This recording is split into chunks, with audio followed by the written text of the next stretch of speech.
अऊज़ु बिल्लाहिस समीइल अलीम मिनश शैतानिर लईनिर रजीम। बिस्मिल्लाहिर रहमानिर रहीम।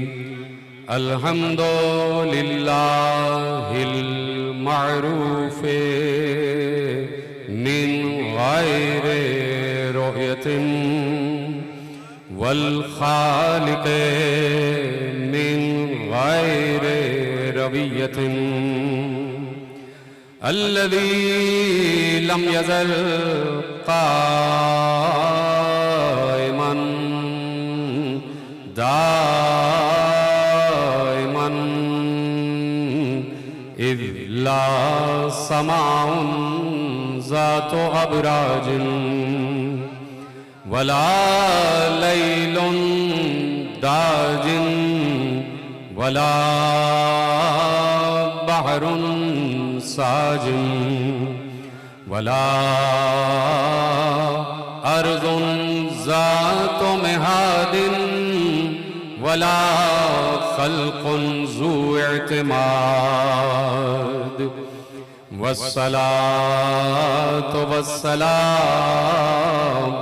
वत्तहिय्यतु वल इकराम अला नबिय्यर रहमते व खाज़िनिल मग़फ़िरते व क़ाइदिल खैर वल बरकते व मुन्क़िज़िल इबाद मिनल हलकते सय्यदना व मौलाना अबुल क़ासिम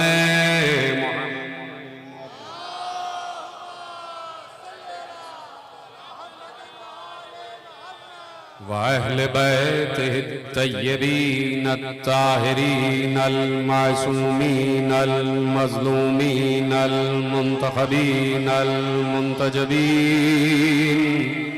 अल्लज़ीना अज़हबल्लाहु अन्हुमुर रिज्सा व तह्हरहुम तत्हीरा।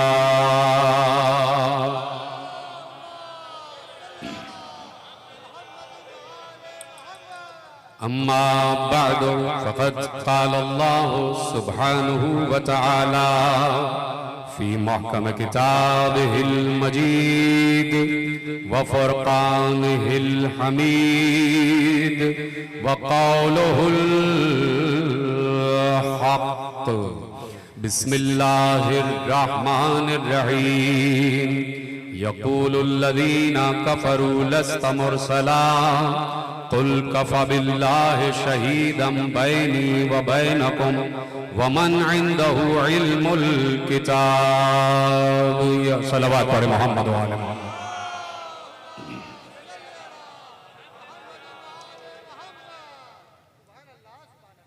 मजालिस शहादत अमीरुल मोमिनीन हज़रत अली इब्न अबी तालिब अलैहिस्सलातु वस्सलाम के सिलसिले की आज पहली तकरीर अबू तालिब फाउंडेशन की जानिब से आप हजरात शरीक हैं और ये हमें फ़ख्र हासिल है इस पूरी कायनात इस्लाम में, इस पूरी कायनात ईमान में हमें ये फ़ख्र हासिल है कि हम ये जुमला सीना ठोंक कर कह सकते हैं कि अल्लाह ने हमें अली की मोहब्बत अता फरमा के इहदिनस सिरातल मुस्तकीम की तफसीर इनायत फरमाई।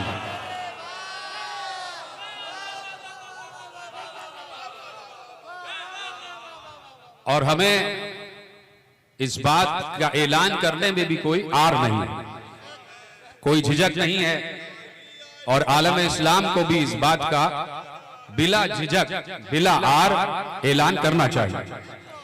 इसलिए कि रास्ते बहुत से होते हैं, कोई एक ही रास्ता होता है जो मंजिल तक पहुंचाता है।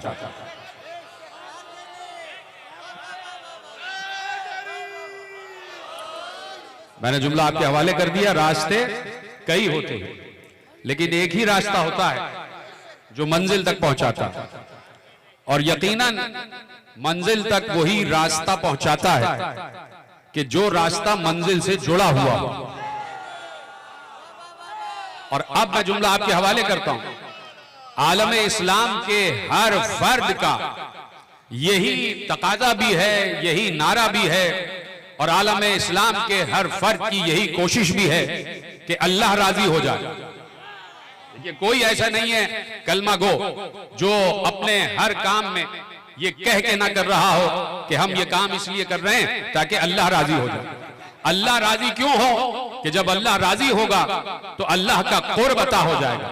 तो गोया यहां तक बात पहुंची कि हर इंसान अल्लाह का कुर्ब चाहता है, हर इंसान अल्लाह के करीब होना चाहता है, हर कलमा गो अल्लाह के नजदीक होना चाहता है, हर कलमा गो अल्लाह से कुर्ब हासिल करना चाहता है। तो अब मैं ये जुमला कहने में हक बजाने हूं कि जो रास्ता अल्लाह के कुर्ब की तरफ जाता है उसी को कुरान में सिराते मुस्तकीम कहा है कि ये वही रास्ता है कि जो अल्लाह के कुर्ब तक जाता है। तो अब कहीं पर भी न आज से पहले कभी अल्लाह नजर आया, न आज नजर आ रहा है, न कयामत तक नजर आएगा।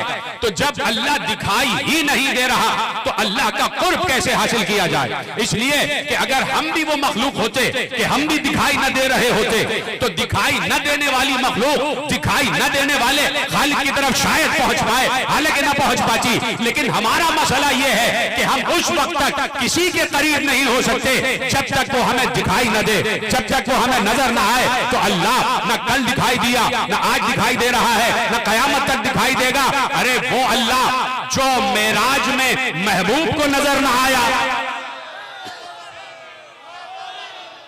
जब अल्लाह मेराज में महबूब को दिखाई न दिया तो किसी आम इंसान को कैसे दिखाई देगा? तो अब अगर कलमा गो की यही ख्वाहिश है कि अल्लाह का दीदार हो जाए, अल्लाह का कुर्ब हासिल हो जाए, अल्लाह की नजदीकी मिल जाए, तो अब यकीनन देखना यह है कि वो नजर नहीं आता। जब नजर नहीं आता तो उसके कुर्ब की तरफ कैसे जाया जाए? और अगर उसके कुर्ब का इदराक करना है तो किससे पूछा जाए कि वो कब राजी होता है, कब नाराज हो जाता है?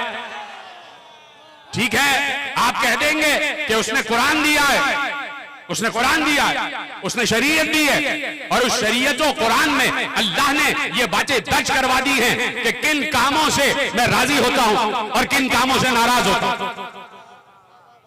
बड़ी अहम गुफ्तगू आपके हवाले हो रही है, और जितना बचवा में मेरे साथ है, खुदा का शुक्र है कि आप सब मेरा साथ दे रहे हैं। कि अगर कोई ये कह दे कि भाई अल्लाह ने शरीयत दे दी है, अल्लाह ने कुरान दे दिया है, और उस कुरान और शरीयत में अल्लाह ने ये बता दिया है कि मैं किन कामों से राजी होता हूं और किन कामों से नाराज होता हूं, तो बहुत से काम ऐसे हैं कि जो शरीयत मुस्तफा में नहीं थे लेकिन उम्मत कर रही है। आपसे बेहतर कौन समझेगा?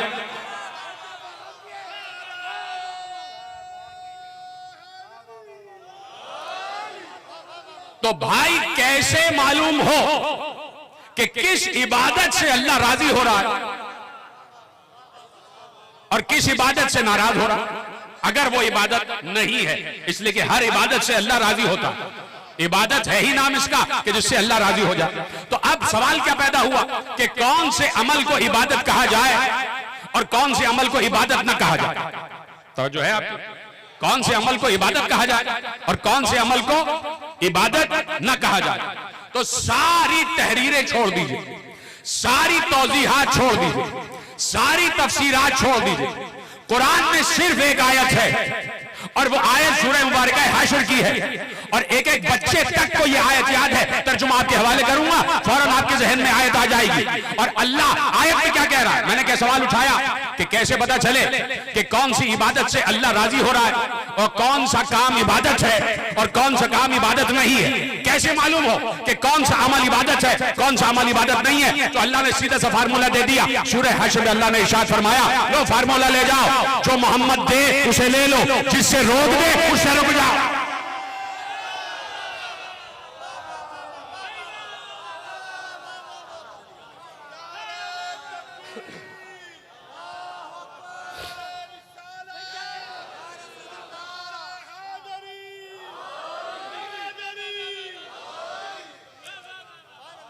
मा आताकुमुर रसूल फखुदूहु, वहां वमान नहाकुमन फन का, जिस चीज से रोके उससे रुक जाओ। भाई सीधा सा फार्मूला ये है। खतीबी हुसैनी हज़रत नकी नकवी साहब एक जुमला आपके हवाले कर दो कि भाई सीधा सा फार्मूला क्या है, जिस चीज से रोके उससे रुक जाओ। कौन रोके? मुस्तफा। अच्छा, रोकेंगे उसी चीज से जिससे खुद रुके हो।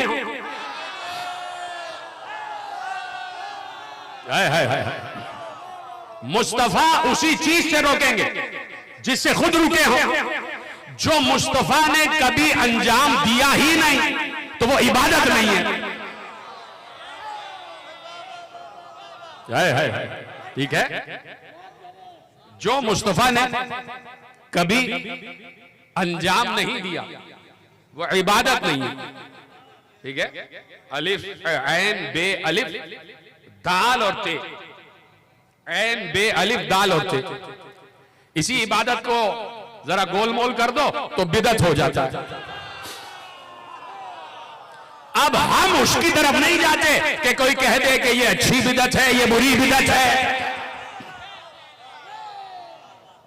तो जो फरमा रहे हैं आप, तो अब सीधा सा फार्मूला ये है, जो मुस्तफा दे उसे ले लो और जिससे रोक दे उससे रुक जाओ, जिससे रोक दे उससे रुक जाओ। तो अब अगर कहीं सवाल पैदा होता है आज के किसी नए तालीम याफ्ता तबके से ताल्लुक रखने वाले जहन में कि कैसे पता चले कि भाई असल दीन क्या है। तवज्जो है ना? मैं हमेशा यहाँ फिक्री बातें अर्ज करता हूँ। पिछले साल मेरी 3 तकारीर का मौजू अदल था और जिनको याद है और तकरीर रिकॉर्ड है। तो अब कैसे मालूम हो कि कौन सा रास्ता सही है और कौन सा रास्ता इख्तियार करना चाहिए? अगर किसी के जहन में, मैं आपके सामने एक मिसाल दे देता हूं और वो मिसाल मेरे बुजुर्ग बेहतर जानते हैं, तमाम तशरीफ फरमा है हजरात, पढ़े लिखे हजरात बैठे हुए हैं, कि ये मेरा उठाया हुआ सवाल नहीं है, ये मुबल्लिगीन का जो कुदमा मुबल्लिगीन है उनका उठाया हुआ सवाल है कि अगर कोई मुल्हिद, ईसाई, मुशरिक, यहूदी, बुत परस्त, गैर मुस्लिम अगर कलमा पढ़ के ला इलाहा इल्लल्लाह मुहम्मदुर रसूलुल्लाह कह के दायरा इस्लाम में आ जाता है कि मैं मुसलमान हो गया, तो उन्होंने कहा कि जैसे ही वो हुदूद इस्लामी में दाखिल हुआ उसने देखा यहां 73 लोग खड़े हुए हैं।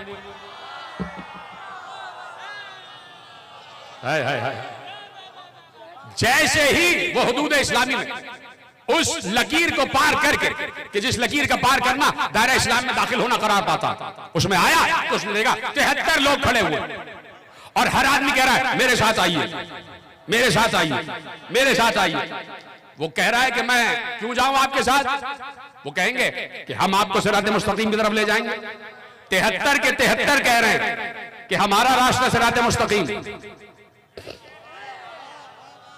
पढ़ा लिखा मजमा है, मुझे बताने की जरूरत ही नहीं है कि पैगंबर की हदीस सही है कि पैगंबर ने इरशाद फरमाया सतफ्तरिकु उम्मती अला सलासता सबईन फिरका, मेरी उम्मत 73 फिरकों में तकसीम हो जाएगी।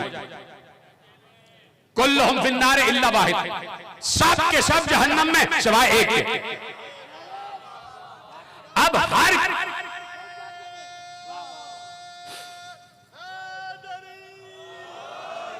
अब 73 के 73 का दावा यह है कि वो वाहिद हम हैं, कि जो जहन्नम में नहीं जाएंगे वो हम। सबका दावा यही है और अच्छा है दावा, अच्छी बात है कि हर किसी के दिल में तमन्ना है कि वो जन्नत में जाए। कोई तमन्ना नहीं करता कि हम जहन्नम में चले जाए या जहन्नम हमारा मुकद्दर हो जाए, ऐसा नहीं है। सब ये चाहते हैं कि हम जन्नत में जाए। तो वो 73 इंसान जो खड़े हुए हैं हुदूद इस्लामी के उस पार, वो 9 मुस्लिम को घसीट घसीट कर कह रहे हैं हमारे पास आओ, हमारे साथ आओ, हमारे साथ आओ, हमारे साथ आओ। अब वो पूछ रहा है कि क्यों आओ? अब भाई हम सिरात मुस्तकीम की तरफ ले जाएंगे। वही सिरात मुस्तकीम कि अभी कल से तुम्हें जो नमाज शुरू करना है उसमें तुम पढ़ोगे इहदिना सिरातल मुस्तकीम, तो हम तुम्हें बताएंगे कि सिरात मुस्तकीम क्या है। तो रसूल अल्लाह, मैं हाथ जोड़कर बारगाह रिसालत में सल्लल्लाहु अलैहि वसल्लम में अर्ज करना चाहता हूं आप सबकी तरफ से कि या रसूल अल्लाह, आपने अपने बाद उम्मत को दरपेश आने वाले मरज का तो ऐलान कर दिया। शमसी भाई, इकबाल भाई, जनाब मुर्तजा काज़मी साहब कि आपने या रसूल अल्लाह, आपने अपने बाद उम्मत को दरपेश आने वाले बीमारी और मरज का तो ऐलान कर दिया कि उम्मत को तफरकाबाजी का मरज लाहक हो जाएगा, उम्मत 73 फिरकों में तकसीम हो जाएगी, यह मरज बता दिया। तो अब आप किसी डॉक्टर के पास जाएं और आप उसे नब्ज दिखाएं, डॉक्टर नब्ज देख के कहे आपको यह मरज है, घर जाइए। आप कहेंगे कि आपके पास आए इसलिए हैं कि आपने मरज बताया है तो दवा भी बताइए। है। आपने मरज बताया है तो दवा भी बताइए। तो या रसूल अल्लाह, आपने बता दिया मरज। सही बुखारी से लेके मुस्नद अहमद इब्न हंबल तक सबने इस रिवायत को लिखा कि या रसूल अल्लाह, आपने मरज तो बता दिया, अब जरा मरज का इलाज भी बता दीजिए कि 73 फिरकों में तकसीम हो जाएगी उम्मत, ये उम्मत को मरज लाहक हो जाएगा, बीमारी लाहक हो जाएगी। तो या रसूल अल्लाह, इस बीमारी का इलाज क्या है, इस मरज का इलाज क्या है, इस मरज की दवा क्या है, कौन सी ऐसी दवा ले कि उम्मत कभी 73 फिरकों में तकसीम ना हो।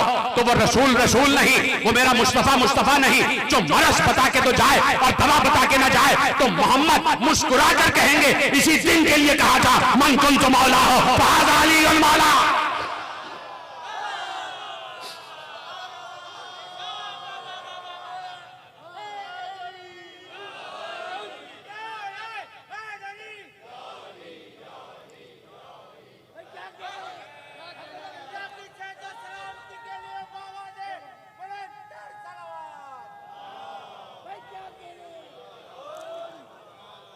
तवज्जो फरमाई ना आपने, तो बता दिया ये मन कुंतु मौला फहाज़ा अली मौला।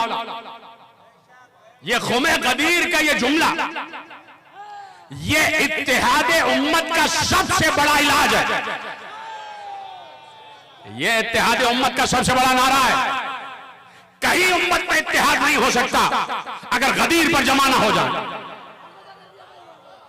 इसलिए कि पैगंबर अपने बाद गदीर छोड़ और कहा कि जो मुझको जो मुझे मौला मानता, जो मुझे मौला मानता, यानी अब तक जो मुझ पर मुत्तफिक है।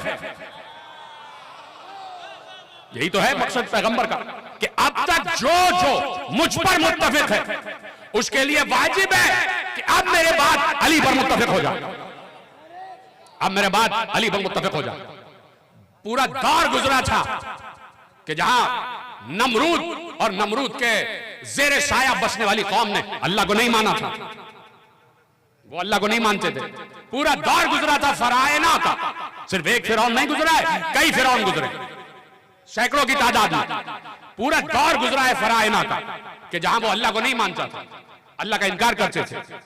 पूरा दौर गुजरा है नमरूदियत का कि जहां नमरूद के दौर में अल्लाह को नहीं तस्लीम किया और वो अल्लाह को नहीं मानते थे।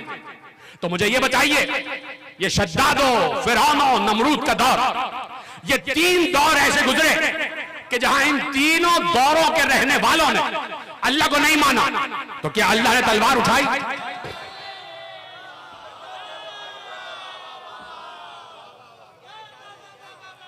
इसलिए कि अगर हर दौर में अल्लाह, हर वक्त फलसफा ले जाओ, फलसफा मुस्तफवी ले जाओ, फलसफा कुरान ले जाओ, फलसफा इस्लाम ले जाओ, कि अल्लाह अगर अपने हर काम को तलवार के जोर से या अजाब के जोर से फौरन मनवाने आ जाए तो फिर वो अल्लाह नहीं है। फिर इसका मतलब है कि अल्लाह को यह सारा निजाम लपेट देना चाहिए। अगर अपना हर काम वो दलील से, मौजज़े से, अजाब से, तलवार से ही मनवाने आ जाए और फरिश्तों को भेज कर सर पे हथौड़े बरसा कर कहे कि मानो, तो फिर इसका मतलब है कि आजमाइश का कोई तसव्वुर नहीं, फिर इब्तिला का कोई तसव्वुर नहीं, फिर इम्तिहान का कोई तसव्वुर नहीं। तो चूंकि अल्लाह क़यामत तक इस्लाम से ताल्लुक रखने वाली उम्मत के हर फर्द को आजमाइश से गुजारना चाहता, तो बहुत से दौर ऐसे गुजरे कि नबी थे, नबी मौजूद थे, लेकिन अल्लाह ने उन नबियों को रसूल नहीं बनाया। कौन कौन मेरी बात पे साथ दे रहा है? नबियों को रसूल नहीं बनाया। अंबिया है 1,24,000 और रसूल है 313, यानी हर नबी रसूल नहीं है। लेकिन हर रसूल नबी है।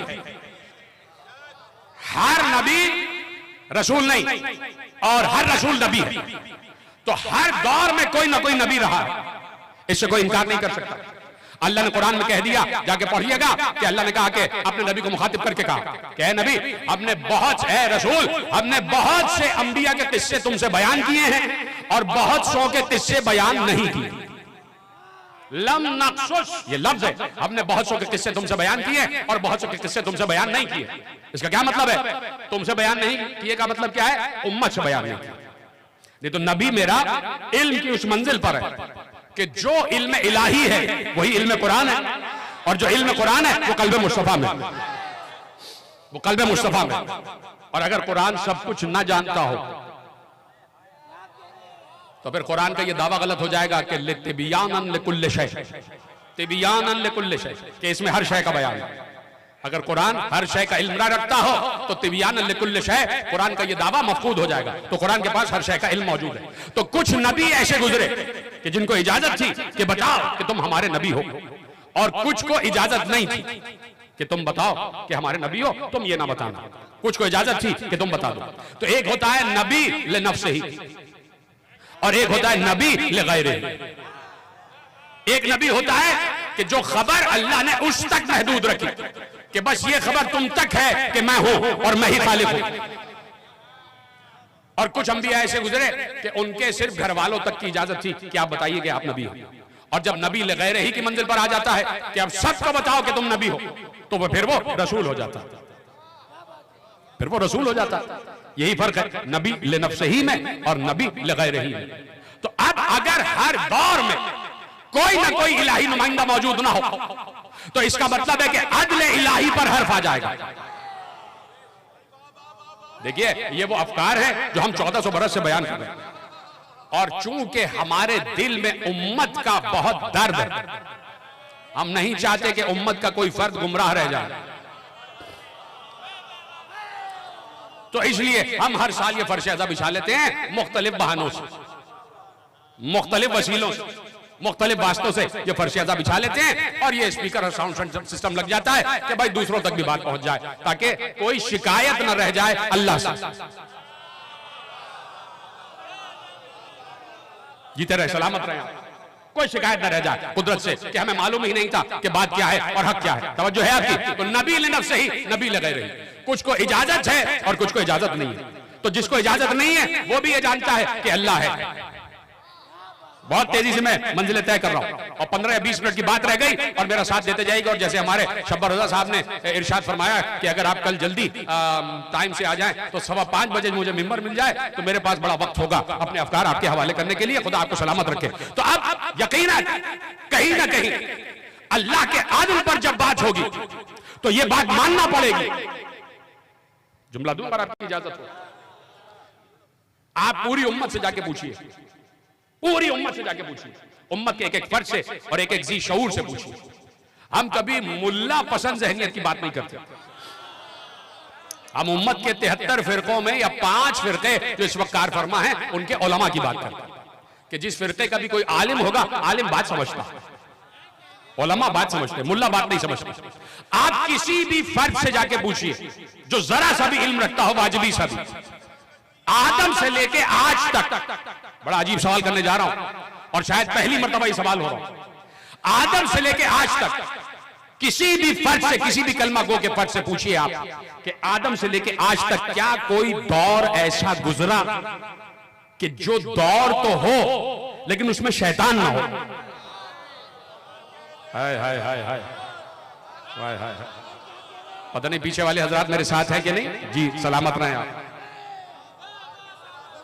मुर्तजा भाई, फारूक भाई, भाई कोई दौर ऐसा दिखाया जाए कि इंसान तो हो और शैतान ना हो। देखिए ये सवाल नोट कर लीजिए, अल्लाह साहब कह रहे हैं कि ये सवाल बहुत अच्छा कायम हुआ है, तो आप इस सवाल को नोट कीजिए और लोगों से कहिए कि क्या कोई दौर ऐसा गुजरा है कि जब शैतान ने अपना काम छोड़ दिया? क्या इस कायनात का कोई गोशा ऐसा गुजरा है ज्योग्राफिकली कि जहां इंसान बस रहा हो और शैतान मौजूद ना हो? क्या कुछ आप कह सकते हैं? यहां तक कि आप बैतुल मुकद्दस तक में नहीं कह सकते कि वहां शैतान नहीं है। भाई बैतुल मुकद्दस में भी शैतान है। अगर शैतान ना होता तो ये यहूदी मुसलमानों को इबादत से क्यों रोकते? इसका मतलब है कहीं ना कहीं शैतान कार फरमा इबादत कदों में भी आ जाता है। इबादत कदों में भी आ जाता है। मैंने तो एहतरामन मस्जिद का नाम नहीं लिया, नहीं तो मस्जिद की भी बहुत सी रिपोर्टें आती रहती है।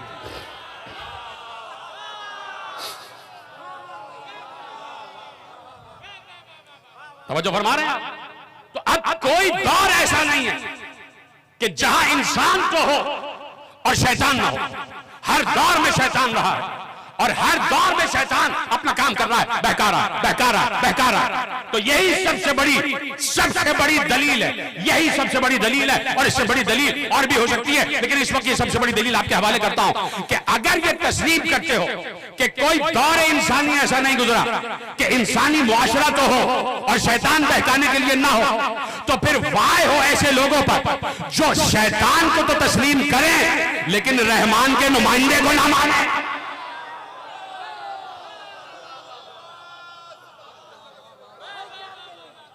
ये अदल इलाही पर बराह रास्त अंगुशनुमाई कि आप शैतान को बहकाने वाला तो माने कि हर दौर में एक बहकाने वाला मौजूद है। तो ये अदल इलाही पर हर्फ आ जाता है कि अब ये खुदा की जिम्मेदारी है और खुदा का काम है, अम्र खुदा है कि वो हर दौर में राह बताने वाला रखे, एक इलाही नुमाइंदा भी रहे। अगर शैतान चला है वहां से, शैतान भी वहीं से चला है, आलम बाला से चला है ना भाई, वहां से चला है ना कि जहां आदम को सजदा हो रहा था। तो जब शैतान वहां से चला है तो हुज्जत भी तो वहीं से चलेगा, हुज्जत भी तो वहीं से आएगा।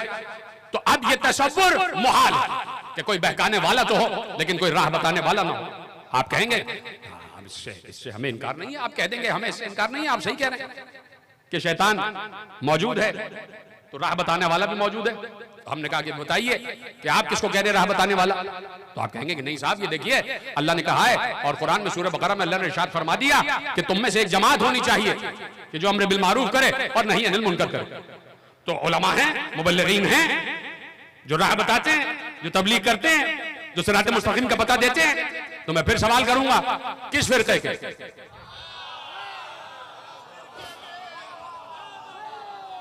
किस शरीयत के?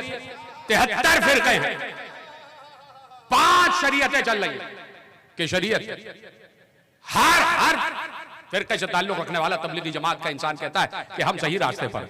मैं किसी पर हर फंगेजी नहीं कर रहा, सब माशाल्लाह सही काम कर रहे हैं।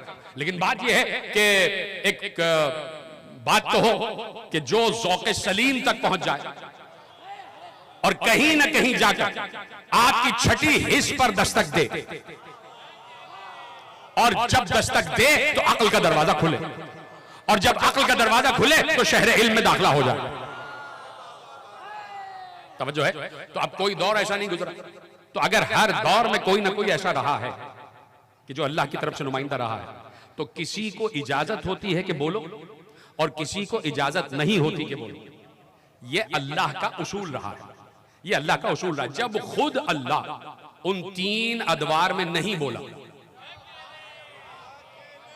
शद्दाद और नमरूद और फिरौन, इन 3 अदवार में जब अल्लाह नहीं बोला तो अल्लाह बता रहा है कि हम अपने नुमाइंदों को बाज़ औक़ात कहते हैं कि जुल्म सह लेना, चुप रहना। मैंने जुमला आपके हवाले कर दिया।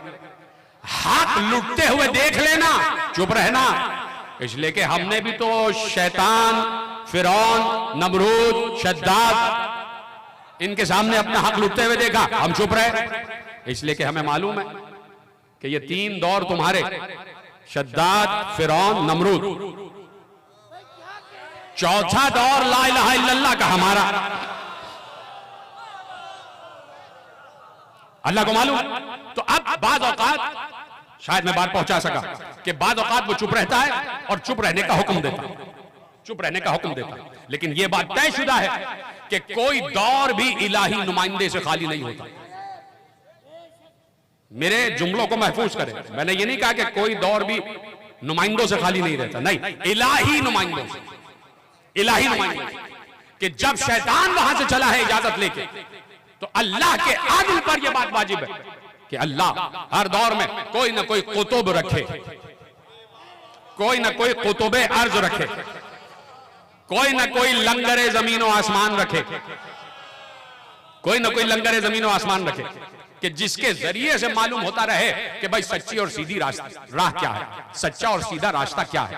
ठीक है, अब लगाते रहे लोग इल्जाम, खत्म हो रही है बात।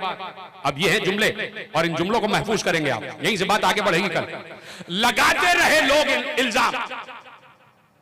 जनाबे अय्यूब सब्र मशहूर है, अय्यूब का, जनाबे अय्यूब का सब्र मशहूर है, लेकिन जा पढ़ो, आप पढ़ेंगे बाद औकात क़ससुल अंबिया में जो इसराइलियात आई भी हैं, जो मुसलमानों ने तौरात, ज़बूर और इंजील की तफासीर से कुछ जुमले ले लिए, उन जुमलों की बात कर रहा हूं जिन्हें इसराइलियात कहा जाता है। कि हजरत अय्यूब पर इल्जाम लगाया, कलमा गोया ने इल्जाम लगाया कि भाई दौलत पर गुरूर आ गया था, तकब्बुर आ गया था, अकड़ रहे थे, तो अल्लाह ने अय्यूब की सारी दौलत सर्व कर ली, और उस गुरूर और तकब्बुर के सजा में अल्लाह ने अय्यूब को बीमार डाल दिया और सारी चीजें सल्व कर दी। लगा इल्जाम। क्या कोई नबी गुरूर और तकब्बुर कर सकता है? तो तारीख ने इल्जाम लगाया कि अय्यूब ने नाउजुबिल्लाह गुनाह किए तो अल्लाह ने सारी नेमतें सल्व कर ली, हालांकि ऐसा नहीं है। तो जनाब अय्यूब पर भी इल्जाम लगा। जनाब अय्यूब कौन? नबी। जनाब यूसुफ हसीन तरीन कायनात का जो अल्लाह ने नबी उतारा, जनाब यूसुफ तक पे इल्जाम लगा कि नीयत कर ली थी। मैं बड़े एहतराम से और बड़े ढके छुपे अल्फाज में कह रहा हूं कि लिखा इल्जाम लगाने वालों ने कि यूसुफ बहक चुके थे और जा रहे थे किसी सम, और खुदा न खास्ता कोई काम होने जा रहा था। यूसुफ पर भी इल्जाम लगा।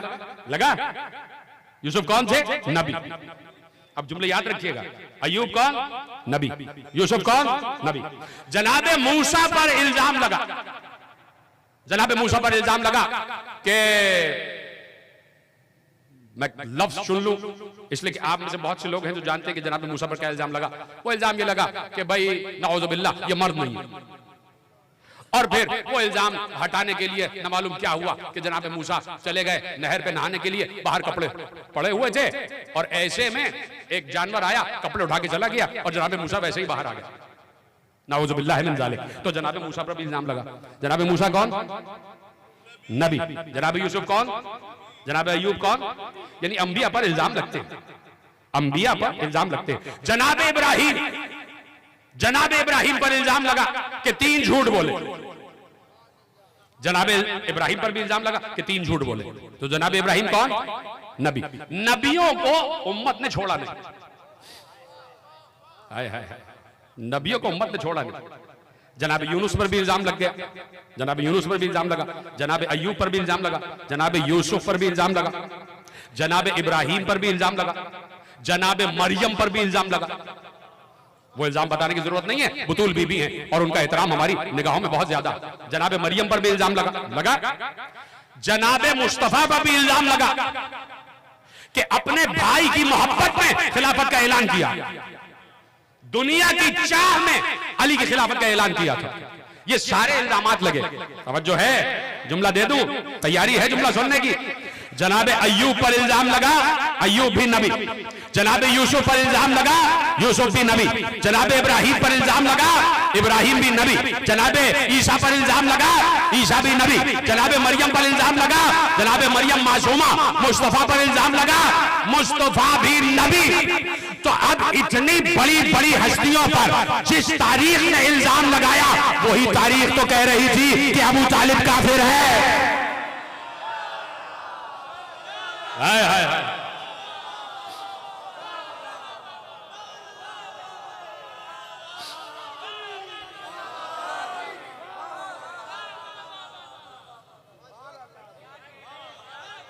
सुन लिया आपने। अब जिस पर इल्जाम लगा, हाय हाय, जुमला आपने जाया कर दिया। ये जितनी मैंने नाम लिए शख्सियतों के, जिन जिन पर इल्जाम लगा, ये सब नबी और मासूम। इसका मतलब है कि उम्मत जिस पर इल्जाम लगाए, या तो वो नबी होता है या मासूम होता है।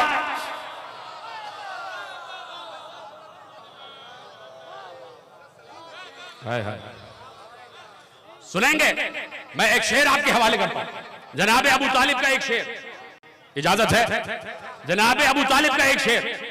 और ये देखिए मेरी हर किताब में ये अशार लिखे हुए हैं, यानी अगर आप जाके पढ़ें तो तफसीर अबुल फुतूह राजी जो हमारे मसलक के आलिम हैं उन्होंने भी लिखा है, बहरुल अनवार में भी लिखा हुआ है, कंजुल फवाइद में भी लिखा हुआ है। इसके अलावा सीरत इब्ने हशाम और सीरत इब्ने इसहाक, ये दो रिवायतें ऐसी हैं, दो हवाले ऐसे हैं कि जो मेरे घर के हवाले नहीं है। और वहां से आपको एक शेर सुनाता हूं। अब इसके बाद भी अगर कोई ईमान अबू तालिब पर शक करे तो इसका मतलब है कि वो किसी के कुफ्र को छुपा रहा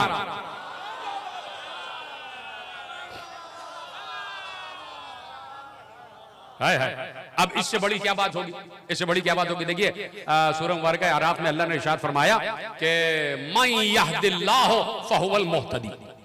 कुरान की आयत, मन यहदिल्लाहु फहुवल मुहतदी। इस लफ्ज पर गौर कीजिएगा, फहुवल मुहतदी, मन यहदिल्लाहु फकल मुहतदी वहुवल मुहतदी। जिसकी अल्लाह हिदायत करे वही हिदायत याफ्ता। यही से बात शुरू हुई थी ना, सिरात मुस्तकीम, इतना सिरातल मुस्तकीम। जिसकी अल्लाह हिदायत करे वही हिदायत याफ्ता है। और हिदायत याफ्ता को अल्लाह की तरफ से सनद याफ्ता हिदायत याफ्ता को मुहतदी कहा जाता है। कुरान की आयत है, इससे कोई इनकार नहीं कर सकते कि भाई अल्लाह की तरफ से सनद याफ्ता हिदायत याफ्ता को मुहतदी कहा जाता है। इसी मुहतदी से हिदायत है, इसी मुहतदी से महदी है, इसी मुहतदी से इहदिना। सारे यही लफ्ज है इसी रूट के कि जिसकी अल्लाह हिदायत करे वही मुहतदी है। मुहतदी यानी हिदायत याफ्ता, और जिसे अल्लाह मुहतदी कह दे वो भटका हुआ नहीं होता। अल्लाह अकबर। भरे मजमे में भरा मजमा, और कोई ऐसी जनाब अबू तालिब की रिप्रेजेंटेशन या प्रेजेंटेशन ऐसी नहीं होती थी कि अबू तालिब घर से बाहर आए और सामने मजमा ना लग जाए। मुख्तार काबा है, मुख्तार काबा है, सरदार मक्का है, काबे के कलीद बरदार है, ठीक है। तो कभी ऐसा नहीं होता था कि अबू तालिब घर से बाहर आए और मजमा ना लगे। लोग जमा हो जाते थे कि ना मालूम क्या कहने जा रहे हैं, क्या कहने जा रहे हैं। तो अबू तालिब, पहली बात तो यह है कि अली के बाप का नाम है, और दूसरी बात समझ जाइएगा कि मैं ये क्यों कह रहा हूं। अबू तालिब, पहली बात तो यह कि अली के बाबा का नाम है, और दूसरी बात यह कि अब्बास के दादा का नाम है। तो कितना शजा होगा, शजाते अबू तालिब का क्या आलम होगा कि जहां बाप से शजात बेटे में और पोते में मुंतकिल हो गए। तो कितने बड़े शजा का नाम है जिसे अबू तालिब कहते हैं कि नहीं। तो कितनी बड़ी शजात है। तो किसी से डरते नहीं थे, किसी से खौफजदा नहीं थे, किसी से हुज़्न की कैफियत में नहीं थे। एक बार बाहर आए और मामलात वो हैं जो अभी आपके सब पेश निगाह आ जाएंगे। एक बार सीना ठोक कर कहा, और अगर किसी को अरबी ही समझ में आ जाए तो मैं उसको दाद दूंगा कि सीना ठोक कर कहा, अरब का मक्के का मजमा लगा हुआ है और मक्के में हर कबीला जो अपने अपने बनाए हुए बुतों की पूजा कर रहा है, सबके सब मौजूद है, सबके नुमाइंदे मौजूद है। और एक बार कोई मामला ऐसा हुआ है कि अबू तालिब को आके ये कहना पड़ा, और हवाले में दे चुका। एक बार आके ऐलान किया, बुलंदी पे खड़े हो गए। और ये बनी हाशिम का और अल्लाह वालों का तरीका रहा कि जब पैगाम बुलंद होता है तो बुलंदी ही से दिया जाता है, बुलंदी ही से दिया जाता है। बुलंदी पे खड़े हो गए। और सुनिए, आसान अरबी है, इसमें कोई लाग लपट नहीं। समझ में आ जाए तो बता दीजिएगा, नहीं तो तर्जुमा मैं आपके हवाले करूंगा। एक बार सीना ठोक कर कहा, अली अला दीन मुहम्मदन। हाय हाय हाय, अल्लाह अकबर। मन ज़ल्ल फ़िद्दीन फ़इन्नी मुहतदी। जो समझ गया उनको मेरा सलाम। अली अला दीन नबी के अहमदा, मन ज़ल्ल फ़िद्दीन फ़अन्नी मुहतदी। सबको पुकार कर कहा, सबकी आंखों में आंखें डाल कर कहा, सुना, मैं नबी अहमद के दीन पर हूं। बड़ी आसानी से सुना आपने जुमला। अहमद नहीं, सिर्फ अहमद नहीं, अन्नी अला दीन नबी के अहमद। मन युदिल्ल फिद्दीन फ़अन्नी मुहतदी, कहा सुनो मैं नबी अहमद के दीन पर हूं, मैं अहमद नबी के दीन पर हूं। अल्लाह अकबर। फिर आपने जुमले पर गौर नहीं किया, मैं अहमद नबी के दीन पर हूं। देखिए एक आयत है कि जिसमें अभी अभी मुझे याद आई, मैं उसका आखिरी टुकड़ा पढ़ देता हूं कि अल्लाह ने इरशाद फरमाया अला फतरतिम मिर रुसूल, उम्मत को मुखातिब करके कहा या अहलल किताब, यहां से आयत का आगाज हो रहा है, या अहलल किताब, ऐ अहले किताब, हमने तुम्हारे दरमियान वो रसूल भेजा जो दौरे फतरत का रसूल है, अला फतरतिम मिर रुसूल, कि उस दौर में भेजा जब रसूलों के फतरत का दौर था। फितरत नहीं, फतरत, फे ते रे ते, ये लफ्ज कुरान का, ये लफ्ज कुरान का। काश के जुमला पहुंच जाए। और चूंकि जनाबे अबू तालिब पे बात आ गई तो एक शेर और सुन लीजिए जनाबे अबू तालिब का।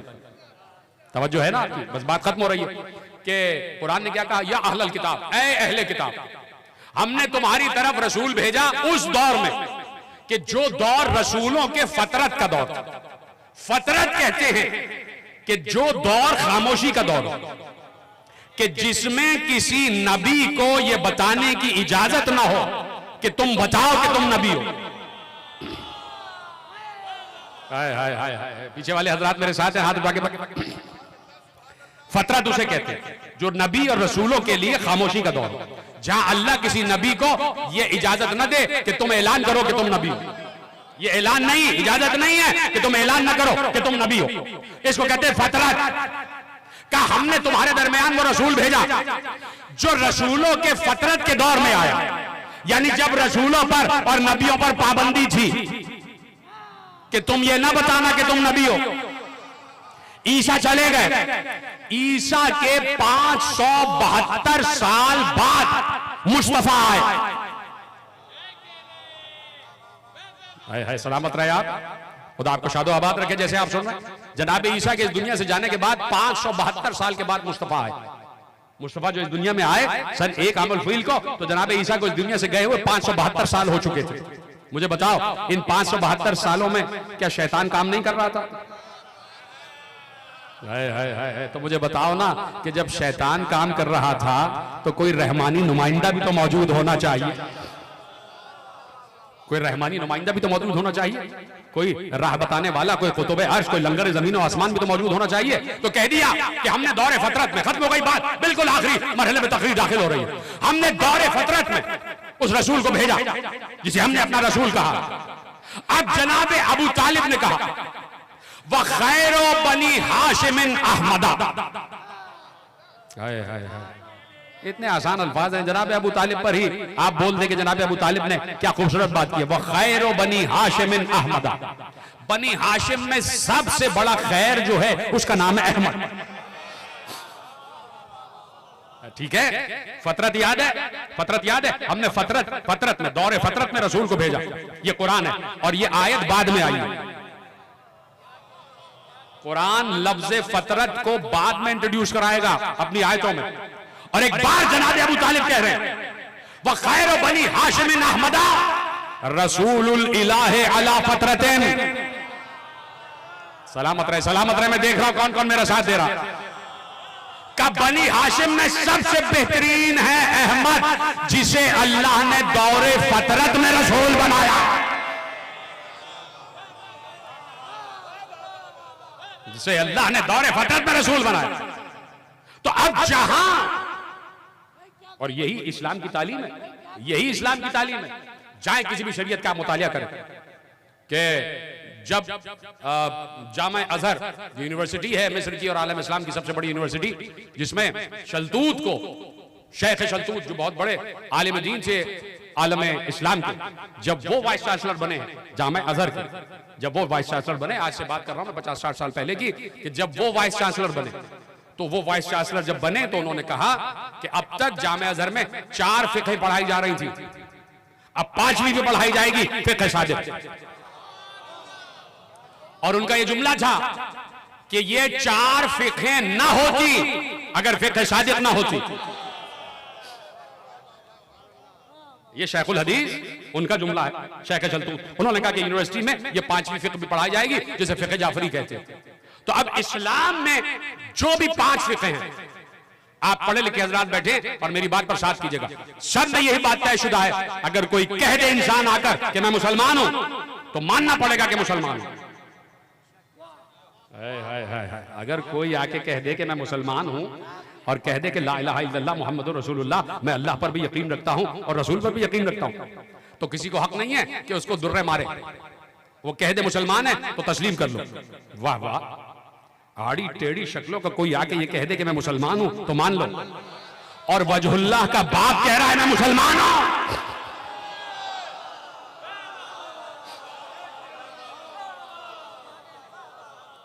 हसीन तरीन,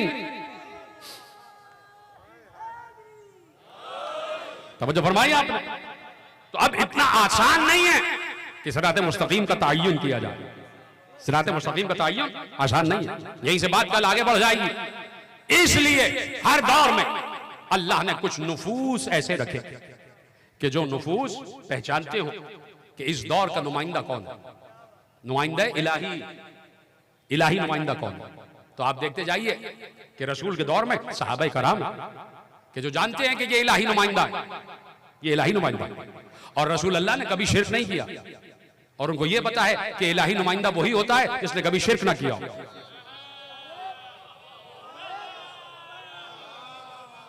सहाबा कराम रसूल अल्लाह पर किस लिए मुत्तफिक थे? कि सबको मालूम था कि इन्होंने कभी शिर्क नहीं किया, तो इलाही नुमाइंदा वही होता है जिसने कभी शिर्क ना किया हो। तो सहाबा कराम तलाश कर रहे थे कि इनके बाद इलाही नुमाइंदा कौन होगा। तो पैगंबर ने कहा मन कुन तो मौला हो फहद अली मौला, जब से अली इस दुनिया में है मेरे ज़ेरे साया है। तो अली ने भी कभी शिर्क नहीं किया, शिर्क नहीं किया। तो देखिए इतनी फजीलतें जहां जमा हो जाए, आज तक ये नफ्सियात इंसानी है कि जहां पर भी सिफात जमा हो जाती तो लोगों में हसद शुरू हो जाता।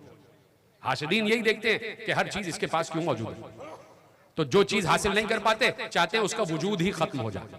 तो अब कहीं पर भी अली के सिफात बर्दाश्त नहीं हो रहे थे, न बर्दाश्त हुए, तो जिससे बर्दाश्त नहीं हो रहे थे उसने चाहा कि अली को इस दुनिया से हटा ही दिया जाए। इसलिए कि अली नहीं होंगे तो बार बार हमसे सवाल नहीं किया जाएगा कि वो शराइत और वो मीजान वो क्या है कि जिसकी वजह से इंसान इलाही नुमाइंदा कहलाता है। तो बस कह दिया कि हटा दो। लेकिन मेरे अजीजों, रोना इसी बात पर है, गिरिया इसी बात पर है कि किन हस्तियों को मारा गया, किन हस्तियों को ज़िबह किया गया। क्या गुजरी होगी ज़ैनब पर जब मस्जिद कूफा से आवाज आई होगी, जब मस्जिद कूफा से आवाज आई होगी कि अली को जख्म लग गया।